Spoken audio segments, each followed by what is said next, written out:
So this is based on real events, and apparently this was a pretty big story too, in the early 2000s. Especially in the UK, but I'm sure it made news all over. However, I'm also pretty sure I'd never even heard about it before. Probably because I was about 15 at the time and had better things to do than watch the news. But what the movie deals with is the lead up to the Iraq War, and a top secret document relating to that, which was leaked to the press by an insider, essentially a whistleblower played by Kiera Knightley. And that document revealed some pretty interesting things about what was going on behind the scenes. And this story basically follows this woman from the very moment she receives that document up until the whole thing is over, which takes a few years, I believe. And I'm not gonna give away what happens here, because you might not be familiar with it either. And following the story and watching it unfold was actually very intriguing to me. Now that being said, at first the movie did feel a tad bit generic to me. Everything from the score to the writing and just everything else. It screamed generic thriller to me. I wasn't that impressed. But the further into it we got, the more captivated I got. And eventually, bit by bit, it began to really win me over. And I think the reason for that was, well, this one's kinda twofold. Or maybe threefold, depending on how you wanna look at it.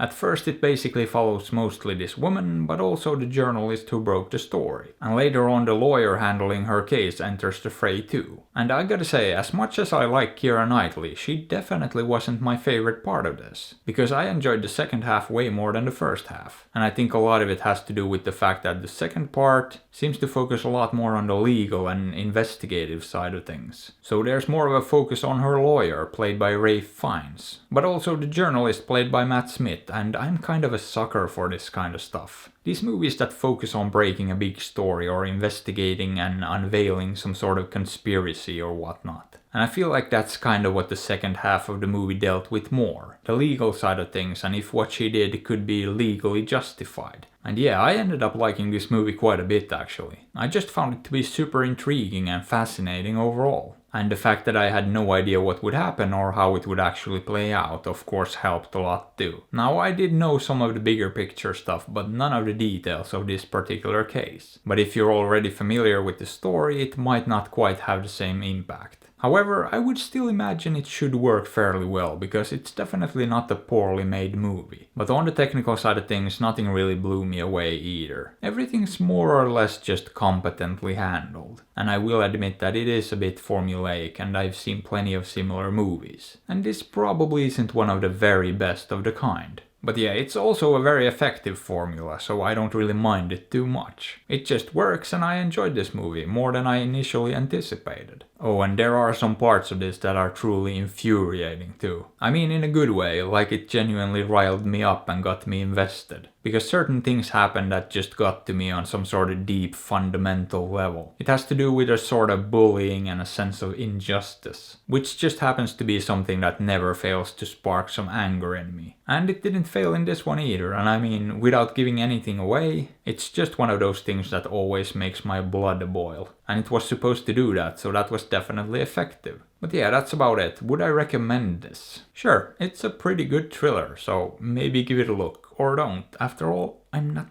your dad. But hey, what are your thoughts on this? Have you seen it? Did you like it? Let me know. And if you enjoyed the video, maybe give it a thumbs up or sub to the channel, because that would be fantastic. And if you'd like, you can also support me on Patreon or PayPal through the links in the description. And as always, I appreciate you and thanks for watching.